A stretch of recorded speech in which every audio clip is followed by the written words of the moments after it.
Today I'm going to take a look at coming up with an equation of a line that crosses through the point 2, -3, given the slope -1/2.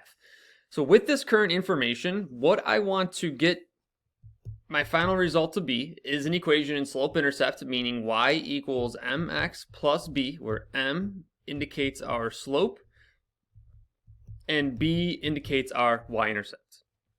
So that's the whole end goal, because what we want to do is we want to come up with an equation and then graph it if necessary, or if we're doing some sort of application with this, we want to have this form of y equals mx plus b, where that is slope-intercept form. So y equals mx plus b. Now, in order to get to that, I have slope. Yeah, that's good. I have slope, but I don't have this b. I don't have this y-intercept.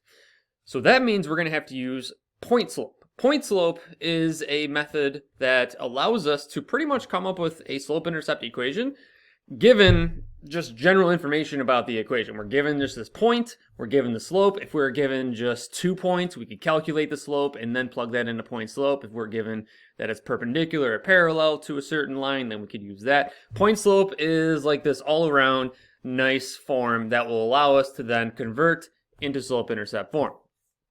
So how do we use point slope? The point slope form is y minus y1 equals m times x minus x1.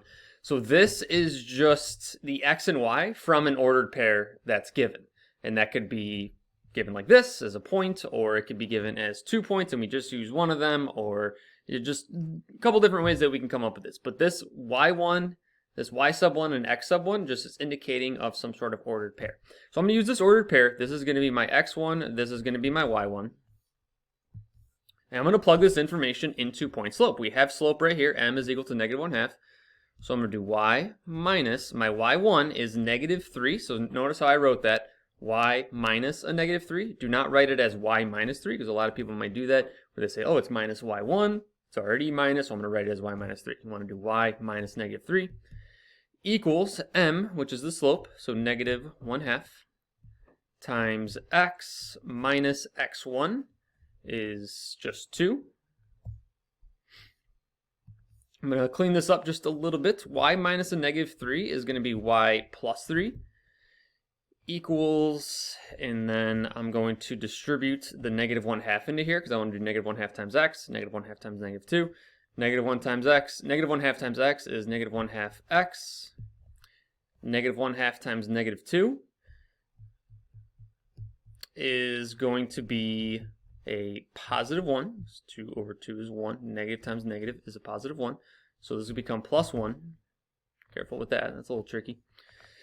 Then we want to subtract 3, because now we're just solving it to get into this form of y equals mx plus b. So I'm going to subtract 3 over. I get y equals -1/2 x. 1 minus 3 is -2. So if I were to go graph this now, I'd have slope-intercept form. I'd have my y-intercept of -2. I'd have my slope of -1/2, so then I would be able to plug this onto the graph, -2, down 1 over 2, down 1 over 2, and I'd have my graph. But point slope, very useful in taking information and converting it into slope-intercept form, then allowing us to graph.